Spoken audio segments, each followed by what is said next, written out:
আসসালামু আলাইকুম। আজকে আমি চলে আসলাম একদম ইউনিক একটা রেসিপি নিয়ে। এটা খাইতে কিন্তু খুবই মজা, গালের ভিতর দিলে এক নিমেষে হারিয়ে যাবে।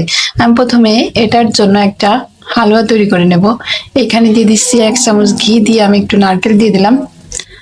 নারকেল দিয়ে ভালোভাবে নেড়ে চেড়ে আমি এর ভিতরে দিয়ে দেবো একটু গুড় পাটালি। পাটালি দিয়ে আমি এই হালুয়াটা বানাই নিব। এর ভিতরে দেব একটু স্বাদ বৃদ্ধির জন্য চাউলের গুঁড়া, সঙ্গে থাকবে সামান্য একটু দুধ দিয়ে আমি হালুয়াটা তৈরি করে নেব।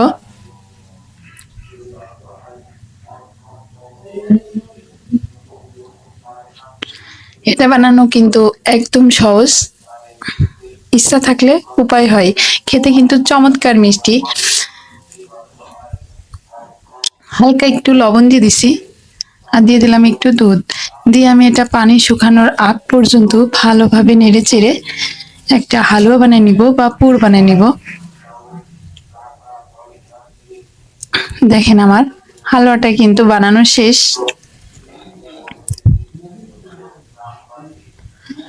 এখন আমি পিঠা বানানোর জন্য আটা সিদ্ধ করে নিব। আমি নিয়ে নিলাম কড়াই একটু দুধ, সামান্য একটু লবণ দিয়ে দিছি, দিয়ে দুধটা আমি ফুটাই নিছি। নিয়ে এর ভিতর দিয়ে দিচ্ছি চাউলের গুঁড়া। আমি এটা চাউলের গুঁড়া দিয়ে বানাবো। আর এর ভিতরে দিয়ে দিচ্ছি আমি একটু সামান্য ময়দা।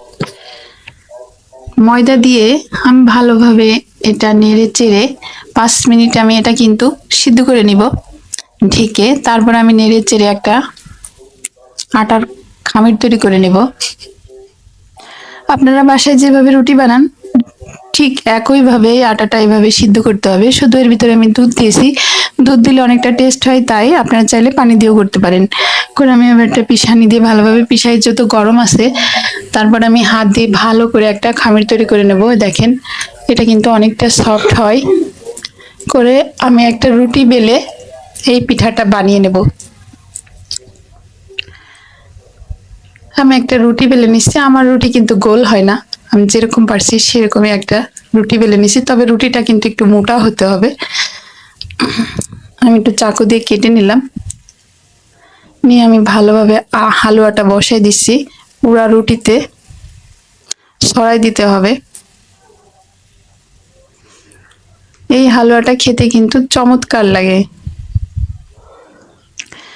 পুরা রুটিতে আমি হালুয়া বসাই দিছি, দিয়ে আমি এটা একটা ভাজতে নিব। এভাবে ভাজ করে নিব। আপনার চাইলে এটা আরো মোটা করতে পারেন বা আরো বড় করতে পারেন। করে আমি এটা সিদ্ধ করে নেব 5 মিনিট। দেখেন আমি সিদ্ধ করে নিলাম। একটা জালিতে দিয়ে ঢেকে আমি 5 মিনিট সিদ্ধ করে নিছি, পাতিলে পানি দিয়ে তার উপর জালি দিয়ে। সিদ্ধ করার পরে কিন্তু এটা একটু ফুলছে, দেখেন কতটা দারুণ লাগছে। এবার আমি এটা কেটে নিব, একটা চাকু দিয়ে গোল গোল করে কেটে খেয়ে নেবেন।